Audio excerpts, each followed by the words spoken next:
Hello, ladies and gentlemen, and welcome to InfoTrain, your new go-to channel for all things finance, business, and money. My name is Ryan, and I'm thrilled to have you here for our very first video. Today, we're diving into a fascinating and incredibly important topic: how the GDP of a nation affects its citizens. Whether you're an aspiring economist, a business owner, or just curious about how the economy impacts your daily life, this video is for you. But before we get started, I want to invite you to join the InfoTrain community. If you enjoy learning about finance and business, please hit that subscribe button and turn on notifications so you never miss an update. If you find this video helpful, give it a thumbs up, share it with your friends, and leave a comment below to let us know your thoughts or any questions you might have. All right, let's get started on our journey to understand the intricate ways GDP influences our lives. Gross domestic product, or GDP, is a critical indicator used to gauge the health of a nation's economy. It represents the total value of all goods and services produced over a specific time period within a country's borders. As a measure of economic performance, GDP has far-reaching implications on various economic factors such as employment, income, and inflation, all of which directly impact the lives of citizens. This video explores how the GDP of a nation affects its citizens in multiple dimensions. When a country's GDP is growing, it typically indicates that businesses are expanding and producing more goods and services. This expansion often leads to the creation of new jobs. Companies invest in new projects, hire additional staff, and increase production capacity, which generates employment opportunities across various sectors. Higher employment rates contribute to lower unemployment levels, enhancing the overall economic stability and prosperity of a nation. Economic growth driven by a rising GDP often necessitates a skilled workforce. As industries evolve and expand, the demand for specialized skills increases. This leads to more investments in education and vocational training programs, benefiting citizens by improving their skill sets and making them more employable. Over time, a more skilled workforce contributes to sustained economic growth and higher GDP. A growing GDP can lead to increased labor demand, which puts upward pressure on wages. Companies competing for a limited pool of skilled workers may offer higher salaries and better benefits to attract and retain talent. This not only improves the income levels of employees, but also enhances their job security. Conversely, during periods of GDP contraction, companies may cut jobs or reduce wages, leading to higher unemployment and economic uncertainty. An increasing GDP generally translates into higher national income, which can lead to improved standards of living for citizens. Higher GDP per capita indicates that the average citizen is generating more economic output, which often correlates with higher personal incomes. Increased income allows individuals and families to afford better housing, healthcare, education, and leisure activities, thus improving their overall quality of life. While GDP growth can lead to higher overall income, the distribution of this income can vary significantly. In some cases, economic growth primarily benefits the wealthy, leading to increased income inequality. Governments can mitigate this by implementing progressive taxation and social welfare programs to ensure a more equitable distribution of wealth. However, without such measures, GDP growth can exacerbate income disparities, leading to social tensions and reduced social cohesion. Higher GDP and increased income levels boost consumer confidence and spending. When people feel financially secure, they are more likely to spend on goods and services, further stimulating economic growth. Increased consumer spending drives demand, leading to more production and potentially more job creation. Conversely, during periods of low GDP growth or recession, consumer spending tends to decrease, which can stifle economic activity and prolong economic downturns.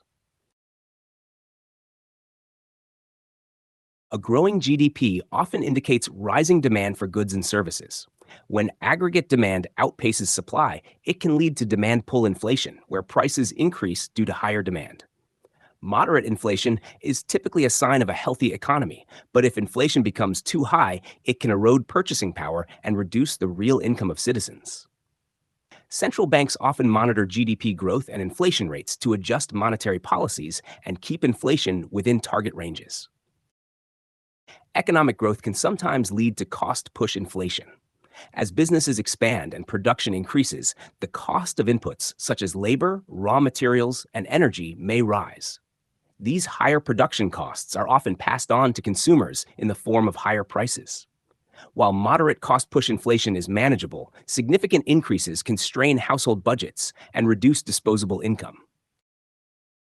To control inflation, central banks may adjust interest rates in response to GDP growth. During periods of rapid GDP growth and rising inflation, central banks might increase interest rates to cool down the economy and prevent overheating. Higher interest rates make borrowing more expensive, which can reduce consumer spending and business investment. Conversely, during periods of low GDP growth or recession, central banks may lower interest rates to stimulate economic activity by making borrowing cheaper. A higher GDP typically leads to increased tax revenues for the government as businesses and individuals earn more income and profits.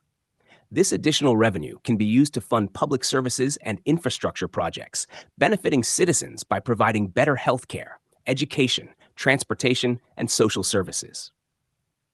With more tax revenues, governments can invest in long-term development projects that enhance economic productivity and improve the standard of living. Investments in infrastructure, technology, and human capital development can create a more conducive environment for sustained economic growth and higher GDP in the future. Increased government revenues from higher GDP enable the funding of social welfare programs. These programs can provide support to the most vulnerable citizens, reducing poverty and income inequality.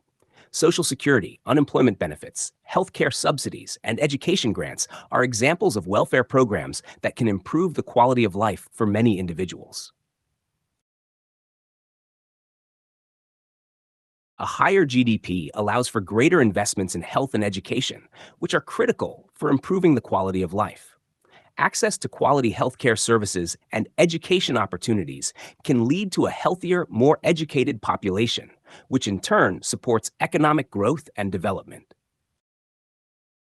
Economic growth fueled by a rising GDP enables governments to invest in infrastructure and public services. Improved transportation, communication networks, and public utilities enhance the efficiency and productivity of the economy. Better infrastructure also improves the daily lives of citizens by reducing travel times, enhancing safety, and providing reliable access to essential services. A healthy economy with a growing GDP can contribute to social stability and cohesion. When citizens have access to good jobs, rising incomes, and quality public services, social tensions are less likely to escalate. Conversely, economic stagnation or decline can lead to increased unemployment, poverty, and inequality, which can strain social relations and lead to unrest. Now, the GDP of a nation has a profound impact on its citizens across multiple dimensions.